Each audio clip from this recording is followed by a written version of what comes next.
Muchas gracias a todos por venir, por supuesto, por vuestra asistencia y muchas gracias al Museo de Bellas Artes por organizar estas jornadas y especialmente a Miriam Alzuri por la ayuda, no solo en estas jornadas, sino con el boletín y con todo lo demás. Bueno, durante los próximos minutos yo voy a hablar sobre coleccionismo de arte, tanto coleccionismo público como coleccionismo privado y sus interrelaciones, en un contexto muy específico, que es el contexto que tiene como objeto estas jornadas, ¿no? El Bilbao de hace un siglo. Hablar igualmente un poco sobre este museo en el que nos encontramos en la actualidad, y es que, bueno, el Museo de Bellas Artes fue sin duda el gran beneficiado de aquella exposición internacional de pintura y escultura de 1919, en una época, en un año, pero en general en una época que sin duda determinó la identidad y posterior desarrollo de esta centenaria institución. En Bilbao aparecen los primeros síntomas de fortaleza, de coleccionismo artístico, aún de manera un tanto bastante soterrada y en directa relación al importante económico que vive la ciudad ya a finales del siglo XIX y durante los primeros años del siglo XX. Esos prometedores comienzos vivirán su época dorada durante la segunda mitad de la década de 1910 y su punto de inflexión concretamente en torno al 1919. Vamos a retratarnos un poquito, unos años, y es que las primeras exposiciones en cafés y en escaparates con obras artísticas ya se dieron a finales del siglo XIX. En este contexto caben destacar dos exposiciones institucionales bastante significativas, concretamente la Exposición Provincial de Vizcaya en 1882 y la Exposición Artística en 1894, en las que los organizadores, que fueron la Diputación y el Ayuntamiento, compraron obras en lo que se puede decir que fue prueba de que se comenzaban a crear las primeras bases de lo que podía ser un mercado del arte en años siguientes. Sin embargo, la exposición todavía no era el principal sistema de acceso a la contemplación de la obra artística y, bueno, aún mantuvo su vigencia el encargo directo a los artistas, por ejemplo, y la venta a art dealers. Enseguida, a las pocas colecciones creadas desde finales del siglo XVIII, se sumó en Bilbao, y repito esto porque es muy importante, se ha dicho muchas veces, pero hay que tenerlo en cuenta, en relación al muy importante desarrollo económico que iba a vivir la ciudad, se sumó entonces una nueva burguesía vizcaína que buscaba satisfacer su necesidad de delectación plástica y contribuir a la proyección y prestigio acorde con su posición social, ¿verdad? Se confeccionaron entonces colecciones fundamentalmente de arte antiguo, a las que se irían sumando paulatinamente obras modernas de aquellos artistas que volvieron a Bilbao tras su primera formación en ciudades como París y Bruselas. Sin embargo, como comentábamos hace pocos minutos, en términos generales Bilbao se mostraba como un desierto cultural para la población, aunque las clases acaudaladas comenzaban a viajar a Madrid y a las principales ciudades europeas, donde compraban piezas artísticas en subastas, almonedas o, como hemos dicho, directamente a marchantes.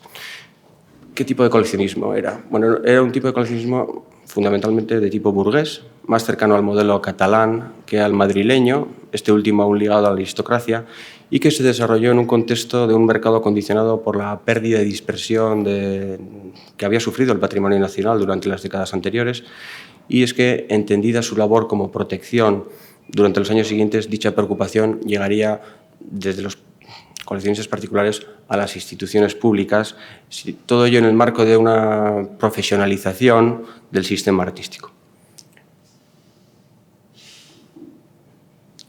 Prueba de la importancia que el coleccionismo privado alcanzó en Bilbao a comienzos del siglo fue la exposición de pintura retrospectiva de 1904 en la Sociedad Filarmónica, que reunió 276 piezas pertenecientes en su mayoría a 33 coleccionistas particulares como Laureano Dejado, Antonio Plasencia, Antonio Gorostiza, Susana Manso o Ignacio Zuluaga. La muestra fue organizada por el pintor Manuel Losada, para entonces un verdadero animador cultural en contacto directo con artistas, agentes culturales y, por supuesto, los principales coleccionistas del momento. Fueron exhibidas en la misma, además, solamente he puesto dos, pero hay muchas fotografías de aquella exposición, fueron exhibidas obras atribuidas a Carreño de Miranda, Luca Giordano, Luis de Morales, Rivera, El Greco, Goya, Velázquez, Zurbarán y piezas anónimas de las escuelas europeas, de las cuales más de una treintena acabarían incorporándose en décadas siguientes al Museo de Bellas Artes. De hecho, aquella exposición ha sido considerada, y yo creo que es así, como el germen del futuro museo, y así lo admitiría el propio Manuel Osada en el discurso de inauguración de 1914 en el Museo de Achuri. En paralelo, durante aquellos años tuvieron lugar los principales acontecimientos para el despegue y asentamiento de un mercado de arte moderno, fruto de la voluntad de modernización impulsada por los propios artistas, de nuevo Manuel Osada, pero también Adolfo Guiardo, Darío de Regoyos, con objeto de dar a conocer su obra, pero también la de los principales exponentes de ámbito internacional. Bilbao acogió 6 exposiciones de arte moderno que tuvieron lugar entre 1900 y 1910, las primeras 3 en las escuelas de Verástegui y las otras 3 en la Sociedad Filarmónica. En las mismas, junto a los principales artistas del país, participaron catalanes, franceses, belgas y también de otras nacionalidades. Y aquellas exposiciones fueron la prueba de que existía una oferta significativa, pero la demanda aún seguía siendo escasa. La carencia de infraestructuras básicas, instituciones, mercado o crítica, hizo que no tuvieran el éxito esperado y, en un ambiente en el que aún imperaban ideales conservadores, pues no llegaron a fructificar como esperaban sus organizadores, pero sí que sirvieron de impulso para el inicio de una nueva etapa para el arte moderno en la década siguiente, que es un poco el objeto de nuestra investigación. Y es que sí, en coincidencia y en gran medida como efecto de un momento económico muy, muy boyante, se consolidó un sistema artístico sin precedentes durante la segunda mitad de la década de los años 10. Se sucedieron entonces gran cantidad de exposiciones en asociaciones artísticas, en galerías, y todas ellas ayudaron a la comercialización del arte, tanto de arte antiguo como de, ahora ya sí, como de arte moderno, de artistas, creadores que mostraban sus creaciones más contemporáneas, ¿verdad? Hay que decir que, aunque en términos generales ni la burguesía conservadora ni la más progresista arriesgaba demasiado su capital en compra de obras modernas, la existencia de una minoría cosmopolita sí que supuso que en pocos años el coleccionismo privado, hasta entonces aficionado a la pintura española y flamenca, sí que ampliara sus miras o virara un poco esa mirada hacia producciones artísticas más contemporáneas. Se desarrolló así un significativo ambiente a favor de la modernidad. Prueba de ello son las distintas suscripciones populares para ingresar obras de artistas contemporáneos en el recién creado Museo de Bellas Artes, del que hablaremos poco después. Hay distintas referencias de coleccionistas particulares que prestaron obras para exposiciones temporales. En este contexto, la Galería del Clos, primero llamada Casa del Clos, que desde finales del siglo XIX exponía obras artísticas, se consolidó como espacio específicamente dedicado a su venta tras su transformación en galería o Salón del Clos. Situada en la Gran Vía a partir de 1909, expuso a los más importantes artistas modernos bilbaínos y resultó el principal espacio expositivo de la ciudad hasta la inauguración del Salón de la Asociación de Artistas Vascos en 1915.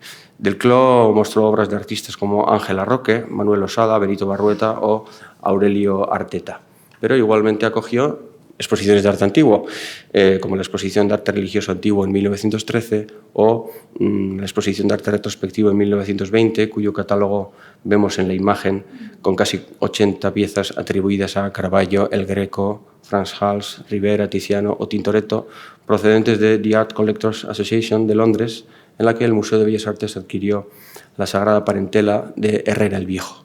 El museo también compró en la Galería del Clos obras modernas, por ejemplo, piezas de Regoyos y Guiard.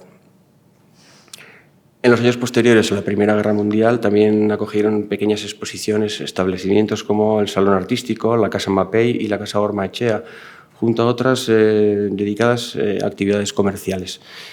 A ellas se sumó la suntuosa Majestic Hall, de la mano del pintor y promotor cultural catalán Josep Ribera i Font, Concebido como una sala de exposiciones, conciertos y conferencias, el Majestic Hall fue inaugurado en la Gran Vía en noviembre de 1919, es decir, justo después de la Exposición Internacional de Pintura y Escultura, con una exitosa muestra de Julio Romero de Torres, quien recibió numerosos encargos para la realización de retratos.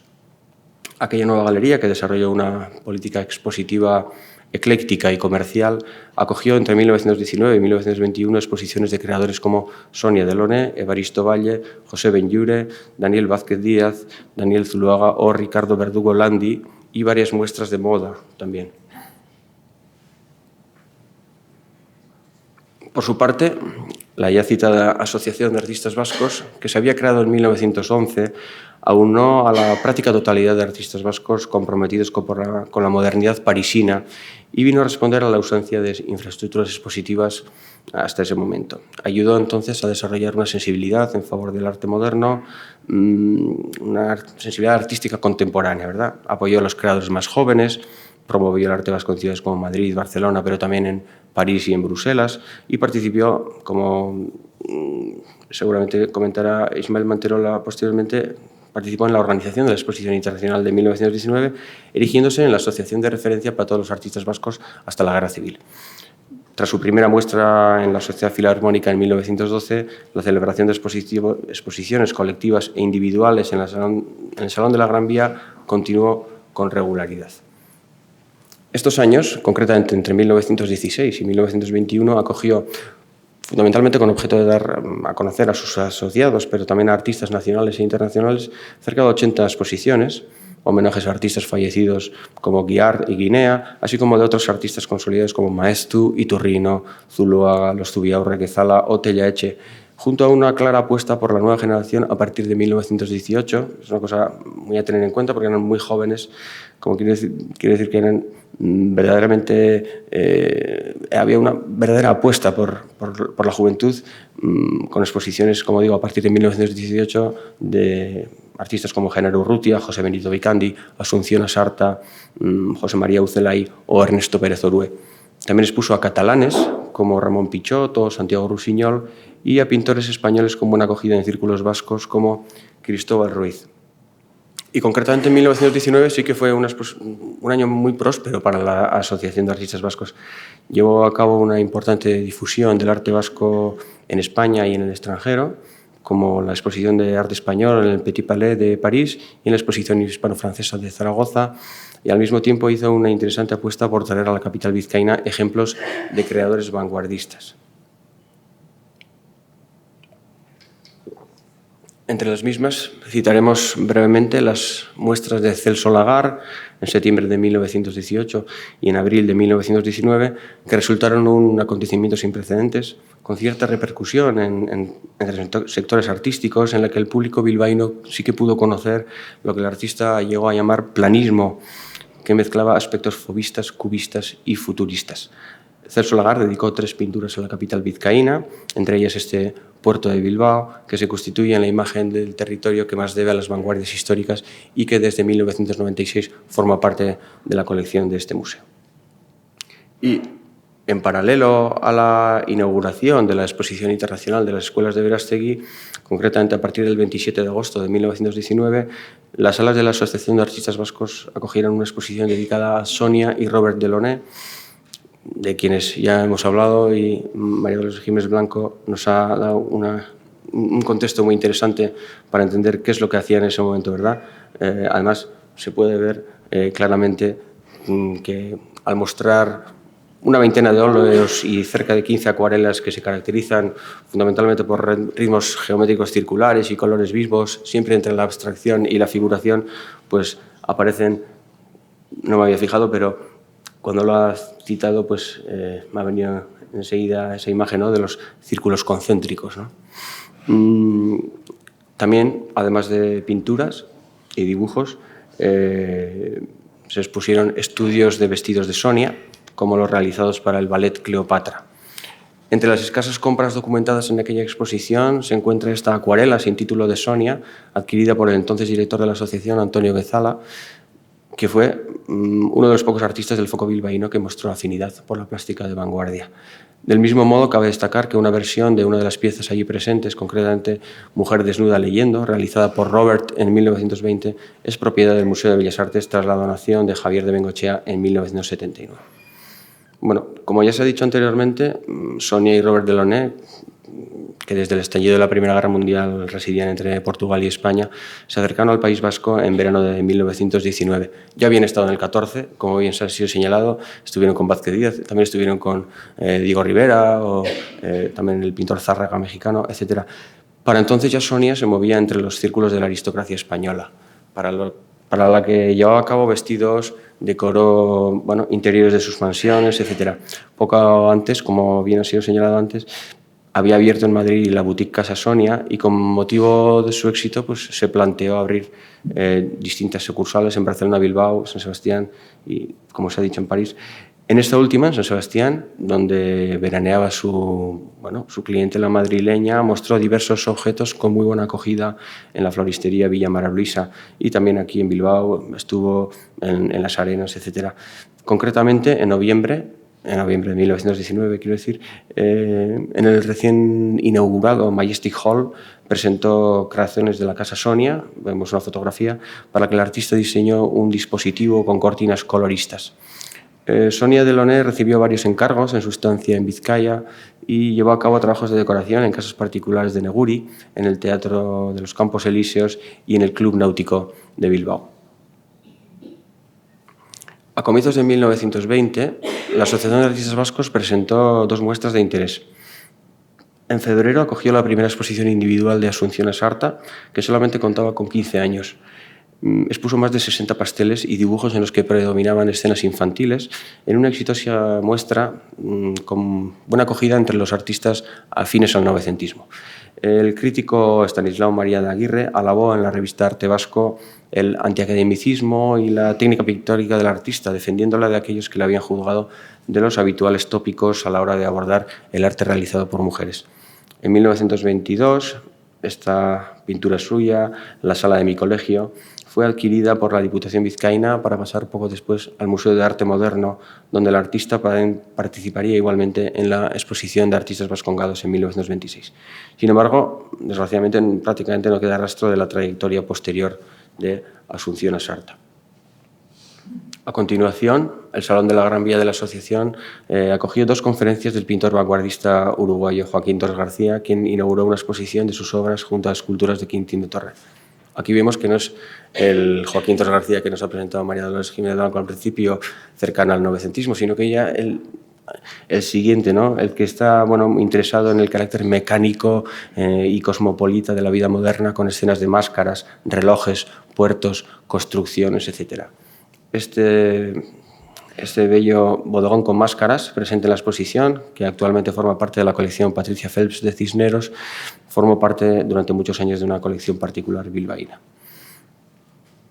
Por su parte, el Círculo de Bellas Artes y Ateneo de Bilbao... Micro. ¿Se oye poco? ¿Mejor? Vale. Perdón. El Círculo de Bellas Artes y Ateneo, ahora sí, ahora me oigo yo también. El Círculo de Bellas Artes y Ateneo de Bilbao se fundó en 1914 y, la verdad es que se fundó tras disputas entre artistas que se sentían excluidos de la Asociación de Artistas Vascos, que la verdad es que fue muy amplia. La Asociación de Artistas Vascos acogió a mucha gente. Sin embargo, pues hubo artistas que se sentían un tanto excluidos y se reunieron en este Círculo de Bellas Artes y Ateneo, que organizó exposiciones con cierto carácter conservador y con interés en el arte antiguo. Entre 1915 y 1920 destacan exposiciones colectivas con artistas locales como Álvaro Alcalá Galiano, Moisés de Huerta, Ramón Zubiaurre o Mateo Iñurria, junto a nacionales como Mariano Benlliure, Julio Romero de Torres o José María López Mezquita. También organizaron muestras individuales de Ángela Roque, Ángel Cabanas Oteiza, Adolfo Guiar y distintas exposiciones de arte retrospectivo para la que fueron prestadas obras de coleccionistas particulares. Y concretamente sobre coleccionismo particular me gustaría citar esta publicación, Recuerdos Artísticos de Bilbao, que fue la principal manifestación de la importancia obtenida por el coleccionismo privado y que se publicó en 1919, en abril de aquel año. Se trató de una iniciativa de José Eusebio Baranda y Caza, quien llevó a cabo labores de marchante de arte y antigüedades.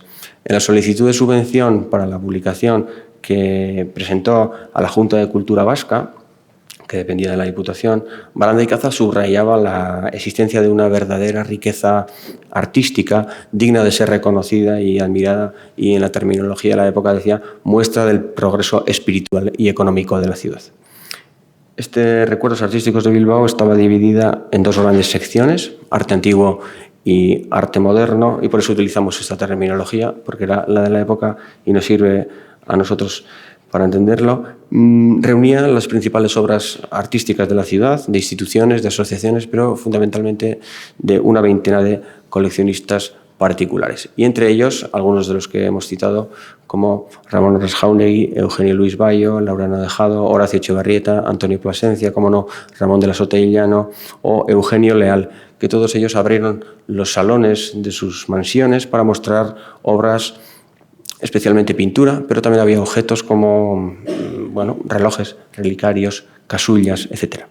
El entonces director del Museo del Prado, Aureliano de Beruete y Moret, supervisó la selección y escribió un breve prólogo para la publicación.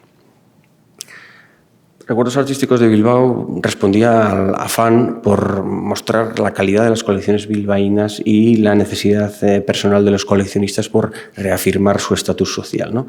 Se trata de un álbum de lujo, y así lo calificó la revista Hermes en su momento, que reproduce un mayor porcentaje de arte antiguo que de moderno y prueba las interacciones entre el coleccionismo particular y el coleccionismo público. Y es que una parte significativa del patrimonio reproducido en este álbum ha pasado a formar parte de museos públicos, especialmente el Museo de Bellas Artes y excepcionalmente el Museo de Bellas Artes de Álava, si bien también constata una significativa pérdida de patrimonio artístico de interés debido a repartos o ventas de particulares. Entre los más veteranos, entre los coleccionistas más veteranos, quiero decir, cuya práctica coleccionista se remonta al siglo XIX, Laureano Dejado y Antonio Plasencia sí que responden a patrones similares. Ambos participaron activamente en la Junta de Patronato del Museo de Bellas Artes desde su fundación, siendo protagonistas de muchas adquisiciones, negociaciones y relaciones institucionales. Laureano Dejado fue mecenas de artistas y amigo de Manuel Losada y del coleccionista francés Léon Bonnat, quien probablemente lo inspiró para el legado de la totalidad de su colección al Museo de Bellas Artes en 1927. Se trataba de una amplia colección de alrededor de 350 obras, fundamentalmente pintura, desde el siglo XV al siglo XX, sin llegar a decantarse por propuestas modernas, y al que también tenían cabida algunas esculturas y algunos objetos. Aquel legado vino a completar de manera significativa los fondos del Museo de Bellas Artes, sobre todo en lo referente a pintura flamenca y pintura del siglo XIX, y le llevó a dedicar una sala en exclusiva, que es la que vemos en la imagen. Formaban parte de su colección piezas singulares como Festín Burlesco de Jan Masdin, Los Cambistas de un seguidor de Marinus van Rijmswijk, que vemos en la imagen, o un Ecce Homo de Pablo Esquert, por citar solamente 3 piezas. Por su parte, Antonio Plasencia fue un gran aficionado a las bellas artes. A lo largo de su vida llegó a donar 37 obras al Museo de Achuri. La verdad es que su colección era más reducida y más selecta que la de Dejado, con piezas de las escuelas italiana y española, autores como el maestro Retascón, Ambrosius Menson, Juan Valdés Leal, Francesco Noletti il Maltese o Joaquín Fernández Cruzado. Destaca esta Magdalena Penitente de José de Rivera, que tras ser depositada por Plasencia en el museo entre 1925 y 1940, finalmente ingresó como adquisición de Federico Lipperheide en 1989.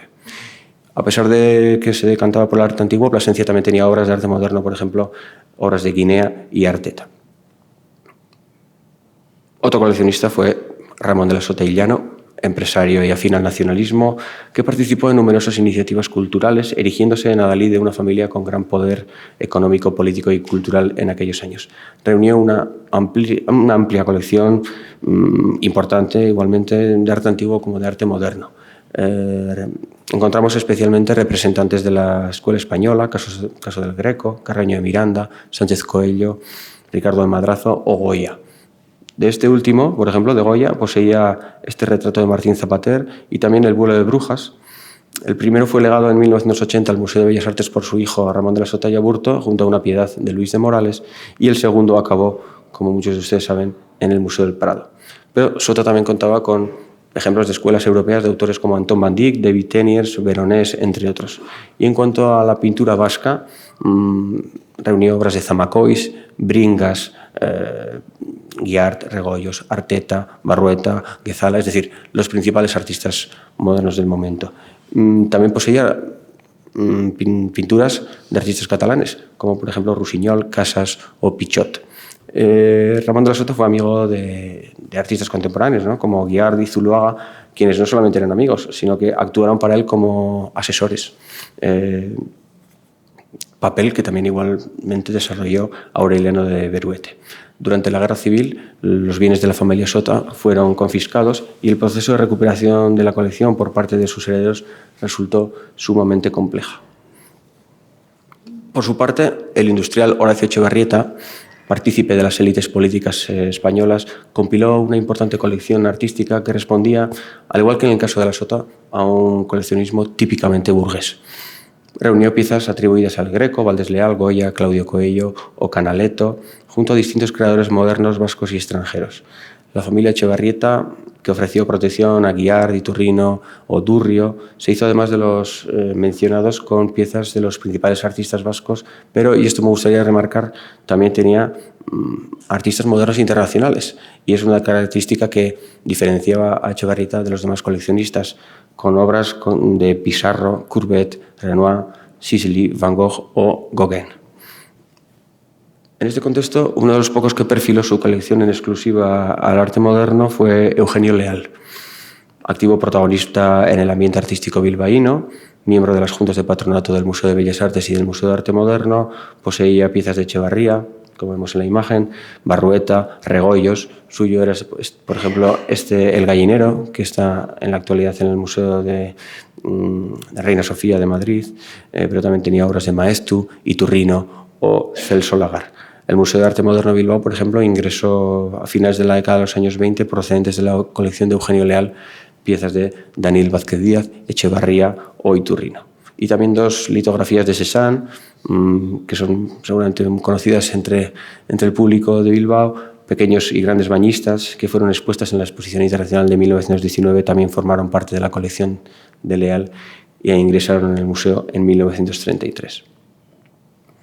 A pesar de resultar uno de los más desconocidos, Eugenio Luis Bayo, a quien no hay que confundir con Eugenio Leal, poseyó una colección muy destacada. Recuerdos artísticos de Bilbao, el álbum que acabo de mencionar, reprodujo 23 piezas suyas de autores como Frans Hals, El Bosco, Rembrandt. Bueno, cuando digo El Bosco, luego tenemos que tener en cuenta que en la actualidad están consideradas como no obras del Bosco, pero que en la época pues, sí estaban consideradas de la escuela o como tal. Además, la autoría en esa época pues, era un tema de debate muy interesante. Tenía obras de Goya, de Canaletto o Luca Giordano, por ejemplo. Existe constancia de que tras la muerte de Bayo, un centenar de piezas de su colección fue subastada en la American Art Association de Nueva York, con ejemplos de Watteau, Guido Reni, Adrian Brauer, David Teniers, el Greco, pero también Degas o el propio Ignacio Zuluaga. En 1933, una veintena de piezas fueron depositadas en el Museo de Bellas Artes de Bilbao por la viuda de Bayo, Josefa Arana Arechavaleta, obras de las escuelas flamenca, alemana y piezas españolas como el Greco, Luis de Morales y San Agustín de Goya, que se ve en la imagen. Si bien el depósito fue devuelto a la familia en 1941, pues yo creo que resultó un acontecimiento destacado para el Museo de Bellas Artes en la década de los años 30, porque muchas de las piezas estaban expuestas al público. El catálogo de las obras que subastaron en Nueva York en 1928, procedentes de la colección de Eugenio Luis Bayo, presenta ilustraciones y resulta una fuente de gran interés para conocer la colección con la que contaba el coleccionista. Pero también existían, además de los citados, no me quiero alargar con una relación de coleccionistas, pero bueno, brevemente, Otros de los que apenas tenemos noticia, ¿no? Por ejemplo, Antonio Gorostiza o el propio Ramón Aras Jáuregui, que participó en la organización de la exposición internacional y también en la creación del Museo de Arte Moderno, tenía una destacada colección de pinturas de Regoyos, pero también poseía obras de arte antiguo, como este retablo de los 7 gozos de la Virgen María de Pere Nicolau, que vendió al Museo de Bellas Artes, quiero decir, en 1934. Entre esta relación de nombres cabe destacar 2 figuras que jugaron un papel esencial en el coleccionismo particular e institucional del Bilbao de la época, como fueron el escultor Francisco Durrio y el pintor Ignacio Zuloaga. Además de su práctica pictórica, Zuloaga llevó a cabo labores de marchante, reunió una importante colección desde tablas góticas del siglo XIV y lienzos de maestros españoles hasta artistas contemporáneos, gran parte de la cual reunió en Santiago Echea, en Zumaya.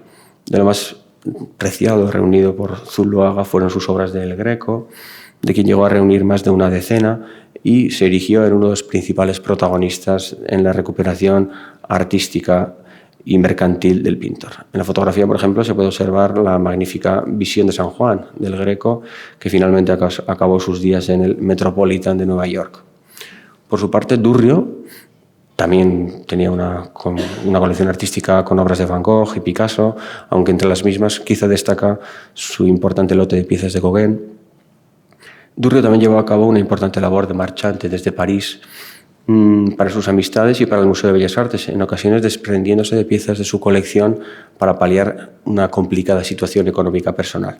Hay registradas numerosas compraventas del escultor, en las que en ocasiones estuvo acompañado de Zuloaga, ¿no? En estas cartas habla, por ejemplo, le escribe a Losada desde París y le dice: pues, Ignacio Zuloaga ya ha visto una pintura, están hablando de una pintura de Mengs, por ejemplo, y de otras. Y es que los dos, Durrio y Zuloaga, resultaron pues, una referencia primordial en París para los museos bilbaínos. Es conocida la oferta de sus obras de Gauguin en 1924, que rechazó el Museo de Arte Moderno de Bilbao, al que posteriormente también llegaría a ofrecer otras piezas de Van Gogh, Sisley, Degas o Regoyos. Y como no, al hablar de coleccionismo artístico en Bilbao resulta esencial poner el foco en el Museo de Bellas Artes, ¿verdad? Que se inauguró en 1914 en el antiguo Hospital Civil de Achuri, donde compartía estancias con la Escuela de Artes y Oficios. Era propiedad de la Diputación Provincial de Vizcaya y del Ayuntamiento de Bilbao.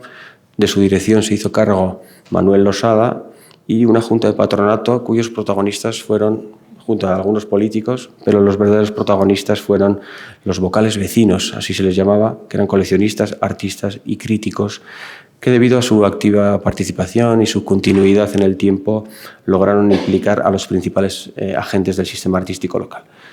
Tras la reunión de fondos dispersos por distintas instituciones y piezas aportadas por coleccionistas como los ya citados Manjado, Plasencia, pero también Manuel Taramona o Victorina de la Rínaga, la colección inicial del Museo de Bellas Artes, estructurada también en una sección de arte antiguo y otra de arte moderno, estuvo compuesta por 137 obras, así se inauguró, instaladas en 3 salas.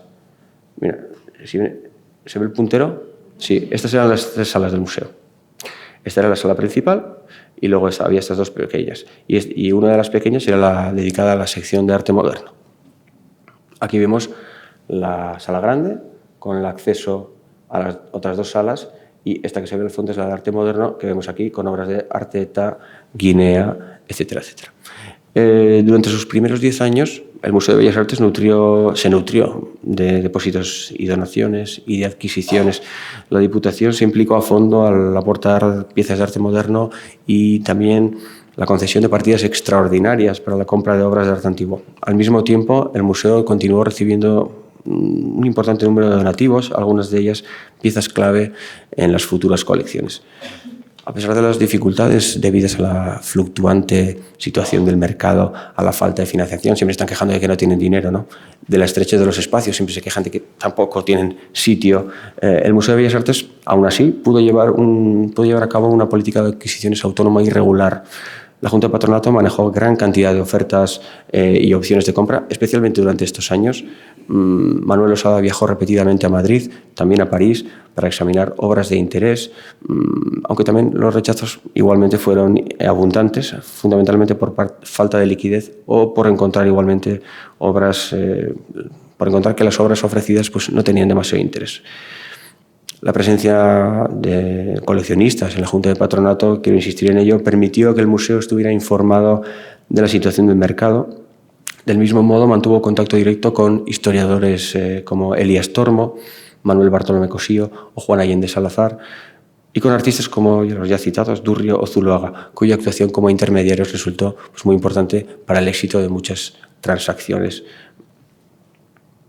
Aunque contaba desde su nacimiento con un importante lote de obras de arte moderno, la Junta de Patronato, compuesta por coleccionistas de una generación anterior a los artistas más jóvenes y bajo la dirección de Manuel Osaba, que observaba con desconfianza las novedades derivadas del impresionismo, pues enseguida orientó su política de adquisiciones hacia el arte antiguo. A esto hay que añadir que la mayoría de las obras procedentes de coleccionistas particulares pues, resultaban ser tablas flamencas o españolas y bueno, pintura barroca, pintura española del siglo XIX, etc. Y bueno, en este sentido, al hilo de lo ya citado al comienzo de la intervención, en consonancia con la preocupación que había por la dispersión del patrimonio histórico artístico español, pues, que ya existía entre los intelectuales del momento, el Museo de Bellas Artes se erigió de manera consciente, junto a otras instituciones museísticas estatales, en uno de los instrumentos para su recuperación, y así lo demuestran pues, el empeño por adquirir obras del Greco y Goya, para la cual se llevaron a cabo distintas gestiones. Por ejemplo, el mismo año de su apertura acogió, con motivo del tercer centenario de la muerte del artista, una pequeña muestra dedicada a El Greco, con una selección de piezas de coleccionistas que venía a confirmar el notable interés que en Bilbao existió por la recuperación del pintor. Del mismo modo, el Museo Bilbaíno mostró un interés especial por pintura gótica y especialmente por los primitivos flamencos, a quienes dedicó su segunda exposición temporal en 1918.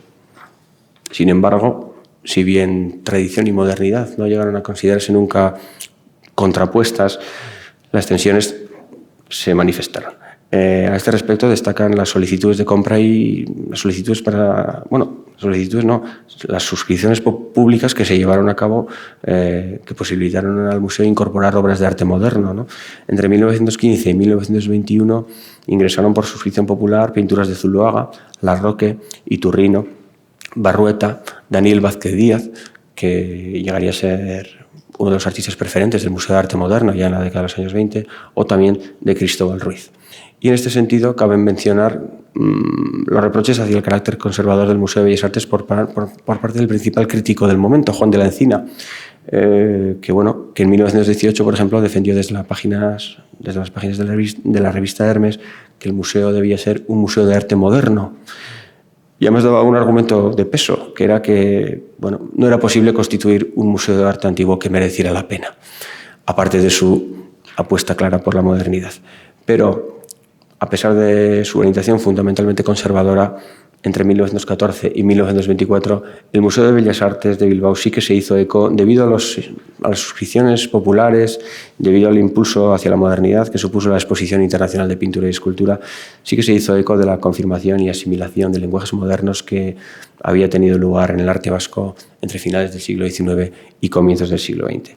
Y en ese sentido, en su apuesta por un tipo de plástica contraria a corrientes académicas, pero a su vez conservadora, que tenía características comunes, ¿no? Tradición, modernidad y atención a lo local, pues en ese sentido sí que ayudó y reflejó a afianzar el canon definido por Juan de la Encina en La trama del arte vasco. Todo ello en coincidencia con actitudes y aspiraciones novecentistas hegemónicas entre la mayoría de los creadores locales, que no se llegaron a desarrollar más allá de lenguajes artísticos prevanguardistas. Entonces, es significativo también que obras de, por ejemplo, Antonio Guezala o de los ya citados Celso Lagar o los de Loné, que tuvieron una presencia bastante importante en la Asociación de Artistas Vascos, no ingresaran en el museo, como lo harían luego posteriormente, pero no ingresaron en ese momento. En 1919 el Museo de Bellas Artes ingresó obras relevantes para sus fondos en forma de donativo y depósito, tanto de arte moderno como de arte antiguo. Enseguida vamos a hablar de que en el 19 ingresaron obras de arte moderno, ¿no? Pero me gustaría señalar que a lo largo del año llegaron numerosísimas ofertas para adquisiciones de piezas atribuidas a Zurbarango y al Greco, Tiziano, etc. Muchas desde París, donde debido al cambio del franco pues había muy buenas oportunidades. La Junta de Patronato, por ejemplo, logró activar una subvención que era extraordinaria, así se le llamaba porque era especial, para compras de arte antiguo solicitada el año anterior a la Diputación, ¿no? La Diputación otorgó 100.000 pesetas y con aquella partida se adquirieron en Madrid 2 retratos de santas mártires de Zurbarán y también, después de varios intentos a lo largo de 1919, se pudo adquirir esta Anunciación del Greco que ingresó en el museo en 1920. Y en este contexto destaca una importante donación. El coleccionista Ramón Aras Jauregui informó durante el verano de 1919 de su intención de comprar y regalar al museo la Virgen del Caballero de Montesa, de Pablo San Leocadio, que vemos en la imagen. Sin embargo, surgieron dificultades a la hora de cerrar el trato con el propietario original. Y es que, paralelamente, el Museo del Prado estaba llevando a cabo gestiones para su adquisición, para la que contó con la ayuda de Horacio Echevarrieta, quien lideró la que sería la primera suscripción popular del museo madrileño.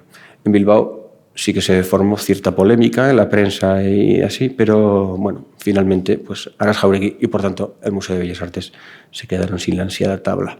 Sin embargo, a continuación, el propio Horacio Echevarrieta donó al Museo de Bellas Artes esta otra pintura, El rapto de Europa, de Martín de Bosch, una perfecta síntesis entre la estética italiana y la refinada formación flamenca del pintor.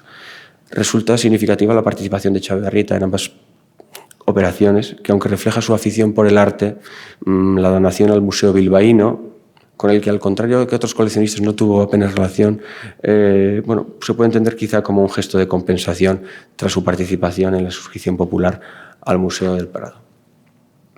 Por su parte, la celebración de la Exposición Internacional de Pintura y Escultura supuso un acontecimiento de gran importancia para el Museo de Bellas Artes.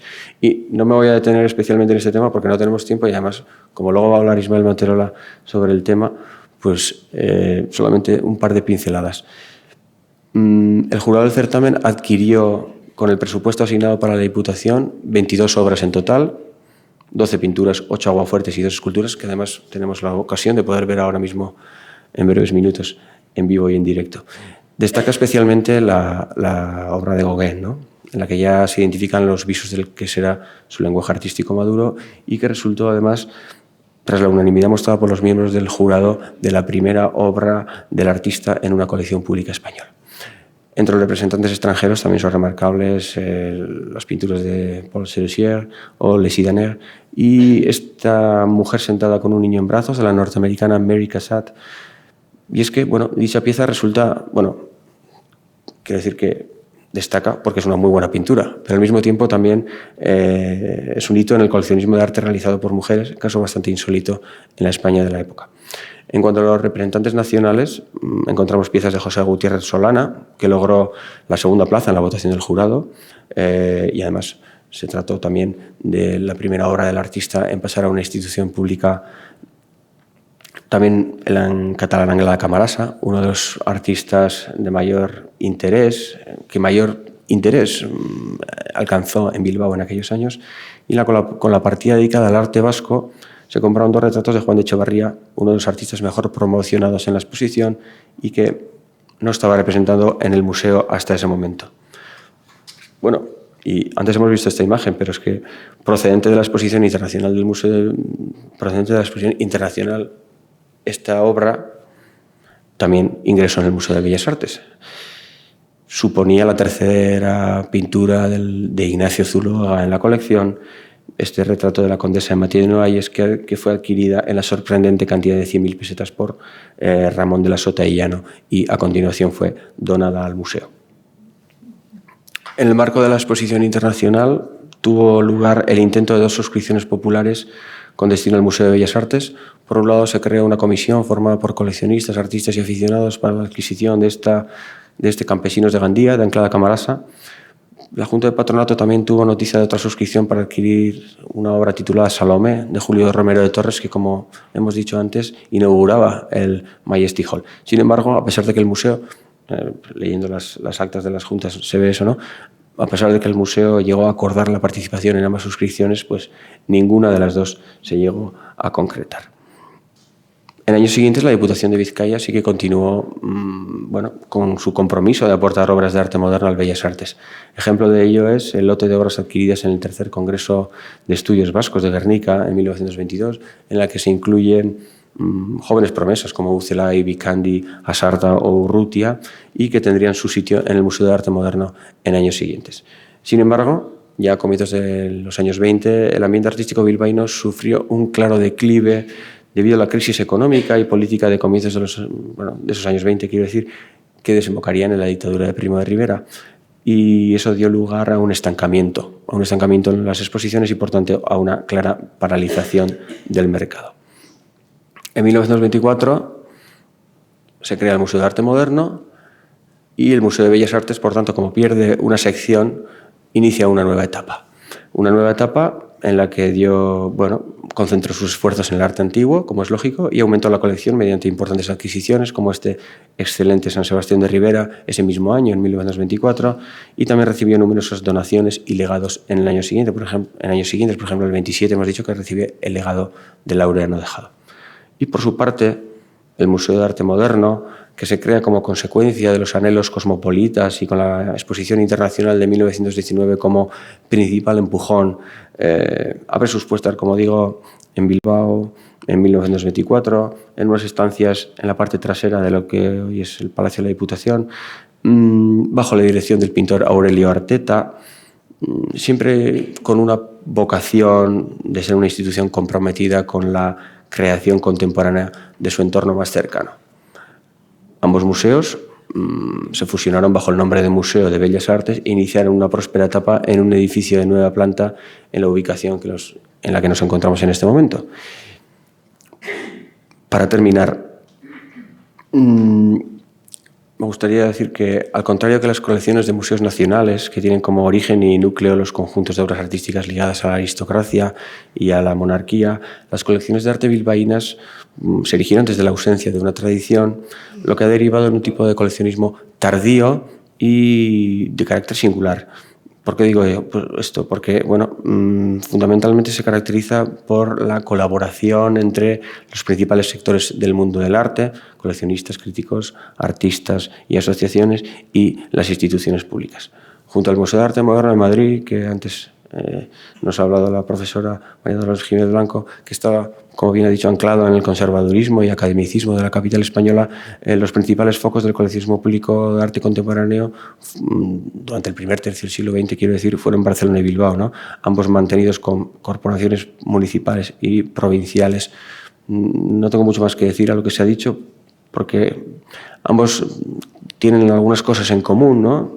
Por ejemplo, la necesidad de crear una cultura nacional o representar una cultura nacional y contribuir al desarrollo de la modernidad según el modelo burgués. Sin embargo, las relaciones entre la sociedad civil y las instituciones, en ambos casos muy fructíferas, pues tienen sus particularidades igualmente. En suma, la interacción entre lo privado y lo público resulta especialmente relevante en Bilbao en 1919, y es que el hecho de que, simplemente el hecho de que los museos bilbaínos estuvieran directamente apoyados, sustentados y en cierta medida orientados por coleccionistas particulares, pues supuso que, debido a su conocimiento del mercado, quiero decir, y también a los depósitos, donaciones y legados realizados, pues una parte significativa de aquellas colecciones que estaban en salones de mansiones pasaran a formar parte de los museos de Bellas Artes y de arte moderno. Afortunadamente, y a pesar del paso del tiempo y un sistema artístico inmerso en un contexto global, la interacción entre coleccionismo particular y público continúa dando sus frutos, como prueban las últimas donaciones que recibe el museo, ¿verdad? Muestra de la importancia de mantener sus señas de identidad originarias en pleno proceso de definición de una ampliación y de un proyecto museístico que se adapta a la compleja realidad del siglo XXI. Muchas gracias. Eskerrik asko denoi.